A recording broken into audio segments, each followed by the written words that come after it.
नमस्कार प्रिय विद्यार्थियों, मित्रों, साथियों, सभी को बहुत बहुत नमस्कार। आज हम बात करेंगे आगे समकालीन विश्व में अमेरिकी वर्चस्व।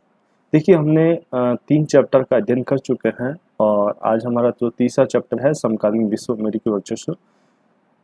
हर चैप्टर को अपन बड़े विस्तार से विश्लेषण तरीके से पढ़ रहे हैं और इससे बनने वाले तमाम सवालों पर हम चर्चा कर रहे हैं कि कैसे माध्यमिक शिक्षा बोर्ड के अंदर हमारे सवाल आ सकते हैं। इसलिए हमारा जो मिशन मेरिट योजना है वो बहुत ही महत्वपूर्ण रूप से कर रही है और आप लोगों का इतना सपोर्ट मिल रहा है, ये भी अच्छी बात है।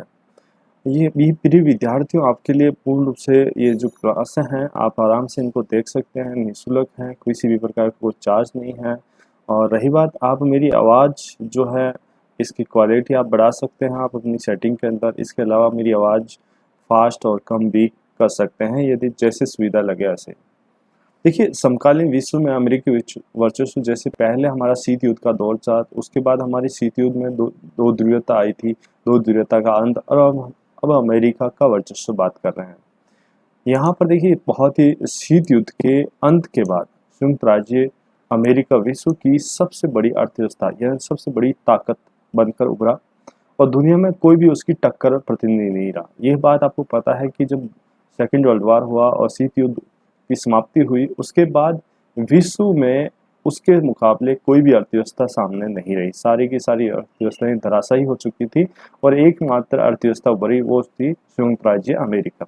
इस घटना के बाद दौर में अमेरिकी प्रभुत्व, इसको हम कह सकते हैं अमेरिकी प्रभुत्व कह सकते हैं, क्या कह सकते हैं, अमेरिकी प्रभुत्व कह सकते हैं, या एक ध्रुवीय विश्व दौर का भी नाम दे सकते हैं। ये भी पूछा जा सकता है, एक ध्रुवीय विश्व का दौर भी कहा जा सकता है, जब सारी दुनिया या इस घटना के बाद कोई भी उसका दुश्मन नहीं रहा या उसका प्रतिस्पर्धा करने वाला कोई भी नहीं रहा, तो उसे एक ध्रुवीय विश्व का दौर भी कहा जाता है।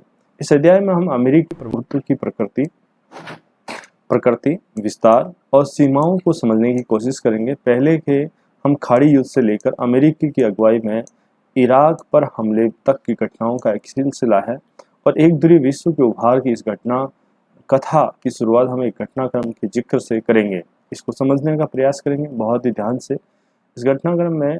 इसके साथ ही हमारा थोड़ा ठहर कर हम वर्चस्व शब्द को भी जानने का प्रयास करेंगे। वर्चस्व शब्द की क्या अवधारणा है, वर्चस्व की अवधारणा के साथ इस प्रभुत्व की प्रकृति को समझने का भी प्रयास करेंगे और अमेरिकी वर्चस्व के राजनीतिक और आर्थिक और सांस्कृतिक पहलुओं की भी जांच परख करेंगे कि हमारा कैसे वर्चस्व हमें राजनीतिक, आर्थिक और सांस्कृतिक रूप से विभिन्न पहलुओं से हमें कैसे प्रभावित कर रहा है।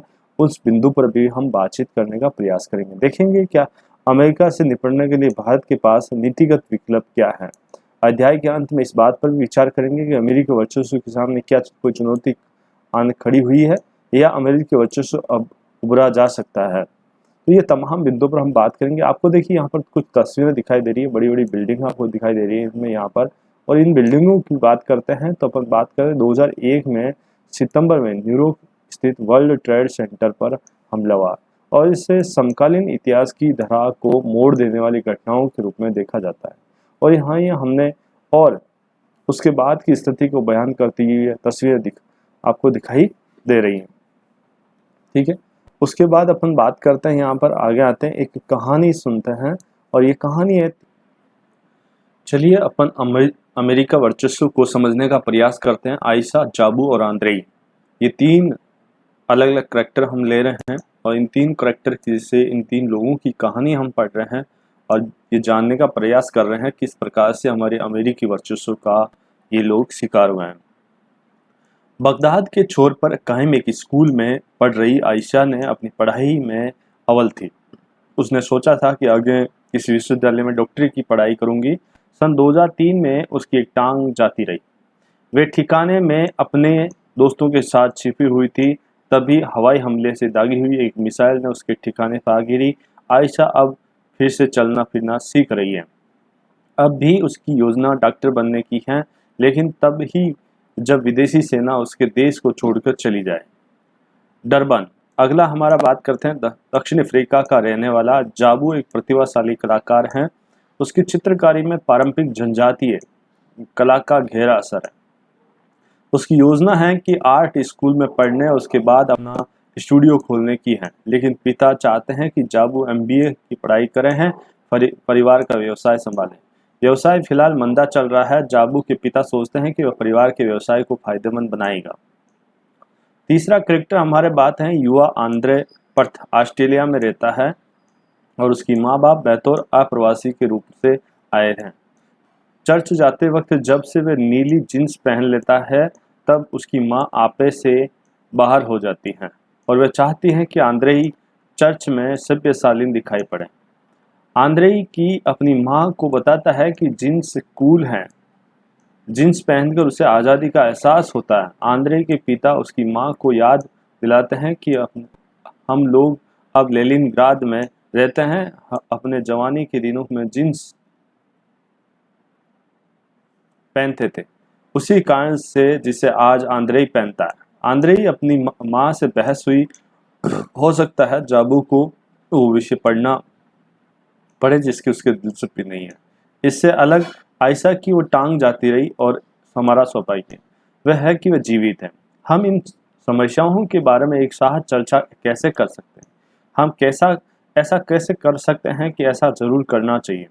जब हमें इस अध्याय में देखेंगे, इन तीनों ने एक तरीके से अपने अमेरिकी वर्चस्व का शिकार है। हम ये कहानी तीनों लोगों की पढ़ रहे हैं और तीनों के तीनों लोग क्या है, अमेरिकी वर्चस्व का शिकार हैं। यहाँ से अमेरिकी वर्चस्व की कहानी पढ़ रहे हैं प्रिय विद्यार्थियों, मित्रों और साथियों।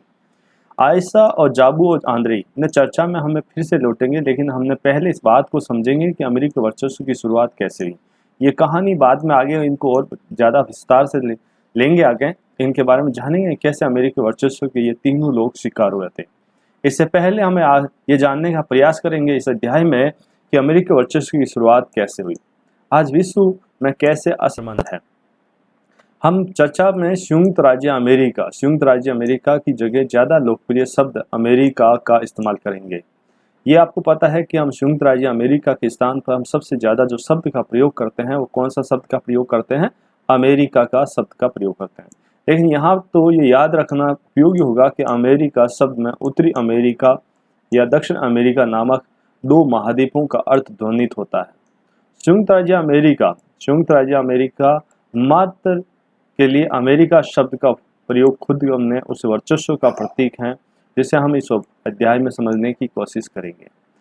तो हम अब शुरुआत कर रहे हैं प्रिय विद्यार्थियों, कैसे हमारी नई विश्व व्यवस्था की, जैसे उन तीनों लोगों की कहानियां आपने पढ़ी और कैसे तीनों लोग अलग अलग जगह पर रहते हुए भी अमेरिका के शिकार हुए हैं, उन पर हम जानने का ये भी प्रयास करेंगे। ठीक है, तो नई विश्व व्यवस्था की शुरुआत जैसे हमारे शीत युद्ध का अंत का दौर समाप्त होता है, उस समय नई विश्व व्यवस्था की शुरुआत कैसे होती है?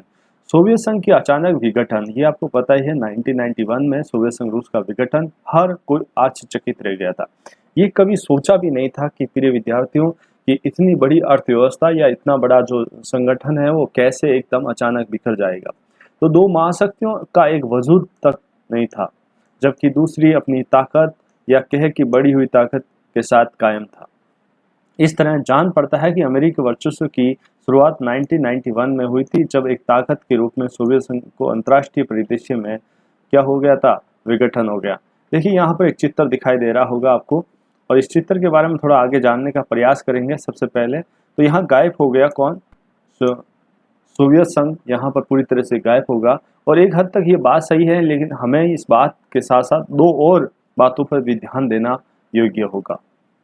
पहली बात यह है कि अमेरिकी वर्चस्व कुछ पहलुओं का इतिहास 1990 तक सीमित नहीं है।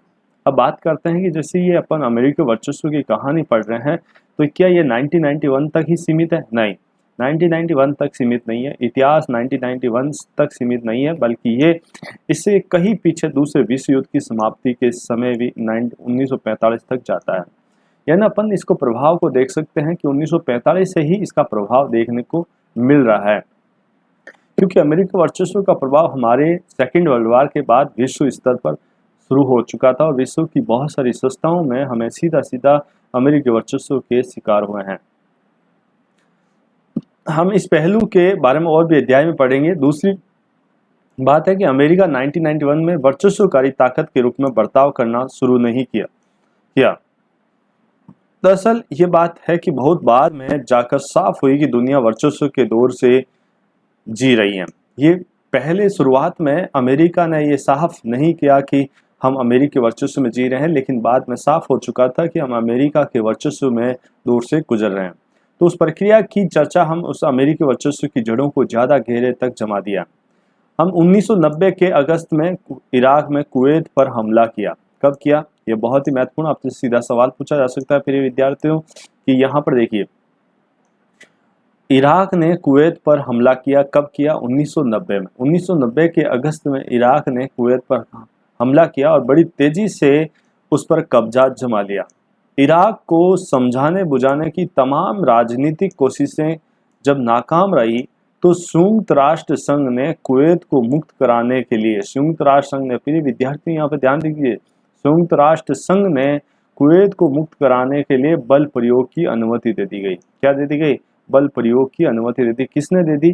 संयुक्त राष्ट्र संघ ने दे दी गई। और किसको दे दी गई? जो संयुक्त राष्ट्र संघ के जो स्थायी सेना के जो सदस्य थे उनको दे दी गई। तो शीत युद्ध के दौरान लगातार ज्यादातर मामलों में चुप्पी साध लेने वाले संयुक्त राष्ट्र संघ के लिहाज से ये एक बहुत ही महत्वपूर्ण कार्य था। अब यहाँ पर आपको थोड़ा सा चित्र में दिखा रहा हूँ, जहाँ पर देखिए इस चित्र में आपको यहाँ पर सारे के सारे वाहन टूटे हुए मिल रहे हैं। एक ऐसी रोड पड़ी है जिसमें चारों ओर से यहाँ पूरे के पूरे वाहन बिखरे हुए हैं। इस चित्र में देखिए जले हुए टूटे वाहनों की ये तस्वीर हाईवे ऑफ डेथ यानी मृत्यु का राजपथ से ली गई है। बहुत ही महत्वपूर्ण, आपसे पूछा जा सकता है कि हाईवे ऑफ डेथ कहाँ की है? तो कुवैत और बसेरा के बीच इस सड़क पर पीछे हटती इराकी सेना पर पहले खाड़ी युद्ध 1991 के दौरान अमेरिकी विमानों से हमला किया था। और कुछ विमानों का कहना है कि अमेरिकी सेना ने जानबूझकर सड़क के इस हिस्से पर हमला किया। मैदान छोड़कर भागते हुए इराकी सैनिक सड़क के इस हिस्से में अफरा तफरी भरे ट्रैफिक जाम में फंसे थे। तो अमेरिकी विमानों के हमले से उनके साथ साथ कुवैती बंदी और फिलिस्तीन नागरिक शरणार्थी भी मारे गए। अनेक विद्वानों और प्रेक्षकों ने इस युद्ध अपराध की संज्ञा दी। देखिए यहाँ पर अपन बात कर रहे हैं प्रिय विद्यार्थियों, संज्ञा दी और जेनेवा समझौते का क्या किया? उल्लंघन किया। जो ये पूरी की पूरी जो रोड दिखाई दे रही है, इस रोड पर हमारे इराक की जो सैनिक थे या इराक की जो नागरिक थे या अपन कह सकते हैं कुवैती जो बंदी नागरिक बंधे हुए थे, वो पूरी की पूरी इस रोड पर जाम हो चुकी थी। और उसी समय हमारे अमेरिका द्वारा मिसाइल से हमला किया गया, जिसकी वजह से सारे के सारे मौत के शिकार हुए। इसी को युद्ध के अपराध के नाम से भी जाना जाता है, युद्ध के अपराध के नाम से। इस वजह से इस रोड को हाईवे ऑफ डेथ के नाम से जाना जाता है। और जिनेवा जो समझौता था उसका भी उल्लंघन माना गया है। ठीक है प्रिय विद्यार्थियों, अब बात करते हैं नाटकीय फैसला लिया। अपन यहाँ पर बात कर रहे हैं किसकी, कि जिस तरह से मामले चुप्पी साध लेने। और अब संयुक्त राष्ट्र संघ ने क्या किया प्रिय विद्यार्थियों? संयुक्त राष्ट्र संघ ने यहाँ पर हमारी सेना भेजी। इसमें अमेरिकी राष्ट्रपति कौन थे? जॉर्ज बुश ने इसे नई विश्व व्यवस्था की संज्ञा दी। बहुत ही महत्वपूर्ण सवाल यहाँ पर पूछा जा सकता है, नई विश्व व्यवस्था की संज्ञा दी। बहुत ही सीधा सीधा देखिए, जब इराक को समझाने बुझाने की तमाम राजनीतिक कोशिशें जब नाकाम रही और संयुक्त राष्ट्र संघ ने कुवैत पर मुक्त कराने के लिए बल प्रयोग की अनुमति दी, तो शीत युद्ध के दौरान ज्यादातर मामलों में चुप्पी साध लेने वाले संयुक्त राष्ट्र संघ के लिहाज में एक नाटकीय फैसला लिया और इसे अमेरिकी जॉर्ज बुश ने इसे नई विश्व व्यवस्था की संज्ञा दी। 34 देशों की, बहुत ही महत्वपूर्ण सवाल प्रिय विद्यार्थियों, 34 देशों की मिलीजुली 6,60,000 सैनिकों की भारी भरकम फौज इराक के विरुद्ध मोर्चा खोल दिया। यानी हमारी संयुक्त राष्ट्र संघ द्वारा भेजी गई जो सेना थी वो कितनी थी? 6,60,000 सैनिक भेजे गए। कहाँ पर भेजे गए? इराक के अंदर भेजे गए, इराक के विरुद्ध भेजे गए, क्योंकि इराक के द्वारा कुवैत पर आक्रमण कर दिया गया था, उसी के विरुद्ध। कितने देशों की सेना है यहाँ पर पूछा जा सकता है? 34 देशों की। तो परास्त कर दिया और इसे प्रथम खाड़ी युद्ध कहा जाता है प्रिय विद्यार्थी। इसे क्या कहा जाता है? प्रथम खाड़ी युद्ध के नाम से जाना जाता है। आपसे पूछा जा सकता है प्रथम खाड़ी युद्ध कौन सा था? तो इराक के विरुद्ध संयुक्त राज्य अमेरिका या अपन कह सकते हैं संयुक्त राष्ट्र संघ द्वारा 34 देशों की मिलीजुली जो फौज थी उसको भेजा गया था। उसी के आक्रमण को हम प्रथम खाड़ी युद्ध के नाम से जाना जाता है। ये जो अभियान चलाया गया था, इस अभियान का नाम भी था प्रिय विद्यार्थियों कि संयुक्त राष्ट्र संघ ने इस सैन्य अभियान को ऑपरेशन डेजर्ट स्टॉर्म नाम दिया गया। क्या नाम दिया? Operation desert storm. ये आपसे पूछा जा सकता है। ऑपरेशन डेजर्ट स्टॉर्म ऑपरेशन कहाँ चलाया गया था? इराक के विरुद्ध चलाया गया था। कुवैत को इराक से आज़ाद कराने के लिए ऑपरेशन डेजर्ट स्टॉर्म कहा जाता है, जो कि एक हद तक अमेरिकी सैन्य अभियान की था। ये पूरी तरह से एक सैन्य अभियान था, अमेरिका का सैन्य अभियान था, क्योंकि इसका पूरी की पूरी 34 देशों की सेनाओं का जो नेतृत्व कर रहा था वो अमेरिका के द्वारा कर रहा था, तो वो अपनी मनमानी के हिसाब से चल रहा था। तो अमेरिकी जनरल नॉर्मन स्वाजकाउ ने एक सैन्य अभियान के प्रमुख थे और 34 देशों की इस मिलीजुली सेना के 75% सैनिक अमेरिका के थे। कितने? 75% सैनिक अमेरिका के थे। हालांकि इराक के राष्ट्रपति सद्दाम हुसैन का ऐलान था, और ये अमेरिका इराक के राष्ट्रपति हैं, उनका एक ऐलान था। क्या था ऐलान? 100 जंगों की एक जंग साबित होगा, 100 जंगों की एक जंग साबित होगा। लेकिन इस इराकी सेना जल्दी ही हार गई, इराकी सेना जल्दी हार गई। ये ध्यान रखना प्रिय विद्यार्थी, आपसे पूछा जा सकता है 100 जंगों की एक जंग किसने कहा था? तो इराक के जो राष्ट्रपति है सद्दाम हुसैन ने कहा। ये शब्द किसके हैं? ये आपसे सवाल पुटअप हो सकता है कि यहाँ पर पूछा जा सकता है इराक के राष्ट्रपति सद्दाम हुसैन ने क्या कहा था। तो 100 जंगों की एक जंग पूछा जा सकता है। लेकिन इराकी सेना जल्दी हार गई, उसने कुवैत को हटने को किया हुआ मजबूर होना पड़ा।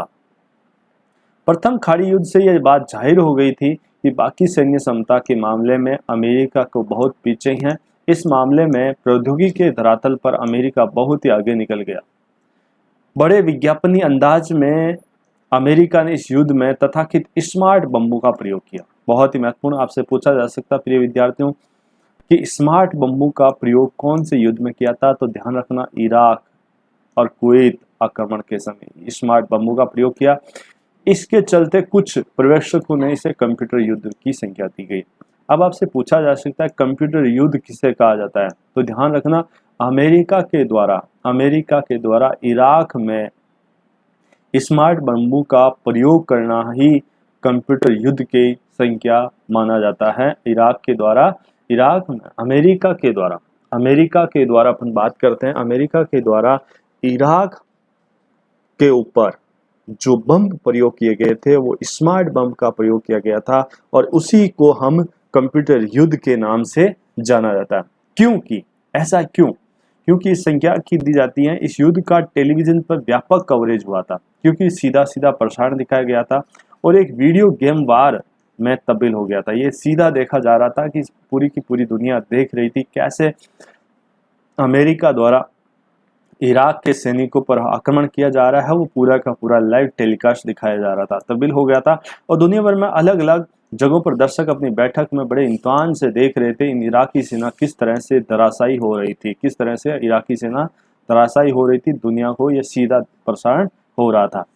तो ये बात अविश्वसनीय जान पड़ती है, लेकिन अमेरिका ने इस युद्ध से बहुत ज़्यादा मुनाफा खाया। अब देखिए प्रिय विद्यार्थी, इस युद्ध में अमेरिका ने बहुत अच्छा मुनाफा कमाया। अमेरिका ने क्या मुनाफा कमाया? कई रिपोर्टों में कहा गया कि अमेरिका ने जितनी रकम इस जंग में खर्च की उससे भी ज़्यादा इस युद्ध के अंदर कई ज़्यादा रकम जर्मनी, जापान और सऊदी अरब जैसे देशों से मिली थी। कई रकम इन देशों से प्राप्त हुई थी। अब आगे बात करते हैं, देखिए क्लिंटन का तोहन। उम्मीद है साथियों यहाँ पर बनने वाले जो सवाल हैं उन पर भी हम चर्चा कर रहे हैं कि कौन से सवाल यहाँ पर बन सकते हैं। तो यह ध्यान रखना कि बहुत छोटे छोटे सवालों पर हम चर्चा कर रहे हैं, बड़े सवाल। तो बिल क्लिंटन का यानी जॉर्ज प्रथम खाड़ी युद्ध के जीतने के बाद जॉर्ज बुश 1992 में डेमोक्रेटिक पार्टी के उम्मीदवार विलियम जेफरसन बिल क्लिंटन से राष्ट्रपति चुनाव हार गए थे। यानी जॉर्ज बुश 1992 में डेमोक्रेटिक पार्टी के जो उम्मीदवार हैं विलियम जेफरसन बिल क्लिंटन, उनसे चुनाव हार गए। अब हमारे यहाँ पर अमेरिका के जो राष्ट्रपति बन चुके हैं उनका नाम है बिल क्लिंटन। ध्यान रखना, यहाँ 1992 में अमेरिका के जो राष्ट्रपति बने हैं वो बिल क्लिंटन है, और बिल क्लिंटन यहाँ अमेरिका के राष्ट्रपति बनने के बाद दौरा कर रहे हैं। तो राष्ट्रपति पद का चुनाव हार गए। क्लिंटन ने विदेश नीति की जगह घरेलू नीति को अपने चुनाव प्रचार का निशाना बनाया था। बिल क्लिंटन 1996 में दोबारा चुनाव जीते। कौन? बिल क्लिंटन दोबारा चुनाव जीते और इस तरह से 8 सालों तक राष्ट्रपति पद पर रहे। कौन? Bill Clinton. क्लिंटन के दौरे से ऐसा जान पड़ता है कि अमेरिका ने अपने घरेलू मामलों तक सीमित कर लिया था शुरू, यानी 8 सालों तक, क्योंकि अमेरिका के राष्ट्रपति का जो चुनाव होता है प्रिय विद्यार्थियों वो 4 साल का होता है, और इसी वजह से कहा जाता है कि अमेरिका ने अपनी नीतियों को घरेलू मामलों तक सीमित कर लिया और विश्व के मामलों में उसकी भरपूर संलग्नता नहीं रही इतनी। अब विश्व के मामले में वो ज़्यादा संलग्न नहीं रहा 1992 से लेकर, ठीक है। तो विदेश नीति के मामले में क्लिंटन सरकार सैन्य शक्ति की जगह सुरक्षा और जैसी कठोर राजनीति की जगह लोकतंत्र को बढ़ावा दिया और जलवायु परिवर्तन और तथा विश्व व्यापार जैसे मुद्दों पर काम कर पाई। यानी ये हमारी सैन्य शक्ति, यानी ज़्यादा से ज़्यादा विदेशों पर अपना सैन्य शक्ति को बढ़ावा नहीं दिया, बल्कि खुद अपने देश के मामले में ज़्यादा जोर दिया। कि किसने? बिल क्लिंटन ने। कौन कौन से मुद्दे पर? लोकतंत्र को बढ़ावा दिया, कठोर राजनीति की जगह लोकतंत्र को बढ़ावा दिया, इसके लिए जलवायु परिवर्तन दी, विश्व व्यापार और नरम मुद्दों पर विशेष रूप से इनका ध्यान केंद्रित था। बहरहाल क्लिंटन दौरे ने अमेरिका की जब तब फौजी ताकतें के इस्तेमाल के लिए तैयार दिखा। इस तरह एक बड़ी घटना 1999 के अंदर जब प्रांत कोसोवा में युगोस्लाविया ने अल्बानिया लोगों के आंदोलन को कुचलने के लिए सैन्य कार्रवाई की, तो कोसोवा ने अल्बानिया लोगों की बहुलता है। किसमें? अंदर कोसोवा के अंदर अल्बानिया लोगों की बहुलता है, और इसके जवाब में अमेरिकी नेतृत्व में नाटो के देशों ने युगोस्लाविया क्षेत्र में 2 महीने तक बमबारी की। अब यहाँ पर देखिए नाटो सेना है, क्योंकि आपको पता है ये बाल्कन गणराज्य हैं, और ये आपको पता होगा कि युगोस्लाविया जो देश है उसके कई टुकड़े हुए थे, ठीक है। और यहाँ पर देखिए युगोस्लाविया इलाका है, और यहाँ पर 2 महीने तक क्या हुई?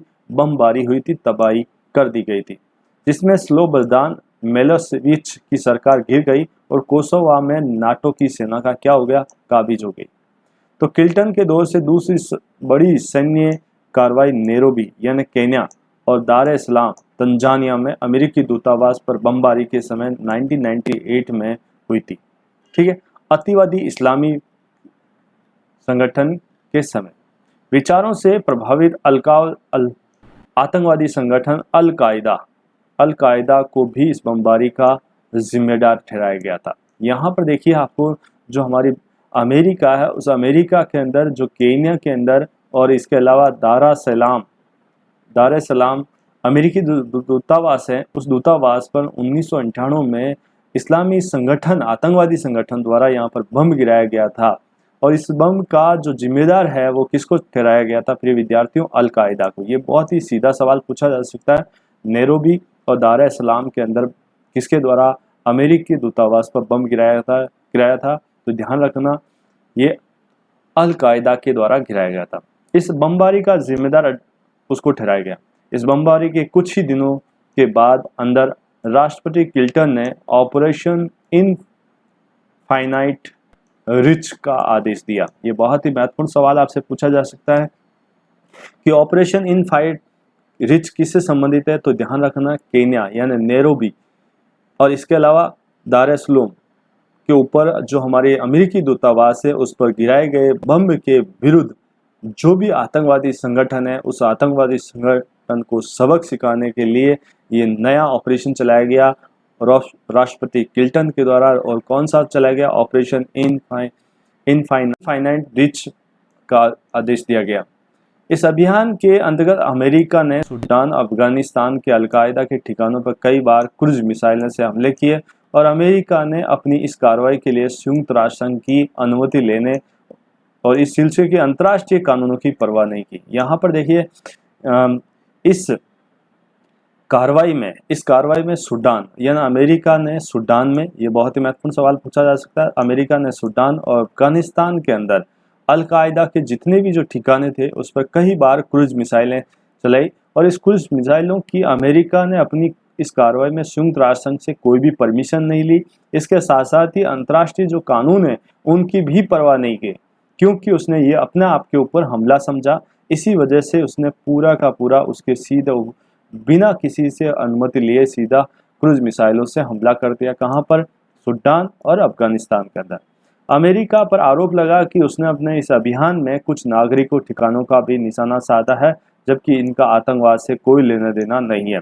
ये बात कुछ देशों ने इसका आरोप लगाया कि इसने वहाँ पर सीधा सीधा आतंकवाद से हमला नहीं बल्कि कुछ नागरिक ठिकानों को भी साधा। और पीछे मुड़कर अब देखने में लगता है कि ये तो एक शुरुआत पर थी। ये देखने में, यदि हम बाद में देखते हैं तो ये तो एक शुरुआत थी। बाद में अमेरिका ने बहुत सारे जगहों पर अपने कार्रवाई की और अपने अमेरिकी वर्चस्व को कई देशों को शिकार बनाया। आगे पढ़ेंगे इस पर। आज के लिए इतना ही साथियों, प्रिय विद्यार्थियों। उम्मीद है कि आज आपकी जो क्लास है बहुत महत्वपूर्ण रही होगी और इस क्लास को ज़्यादा से ज़्यादा अपने साथी विद्यार्थियों को शेयर करना, जिससे उन लोगों को भी फायदा हो सके और हमारा मिशन मेरिट कार्य पूर्ण हो सके। इसी के साथ जय हिंद, जय भारत।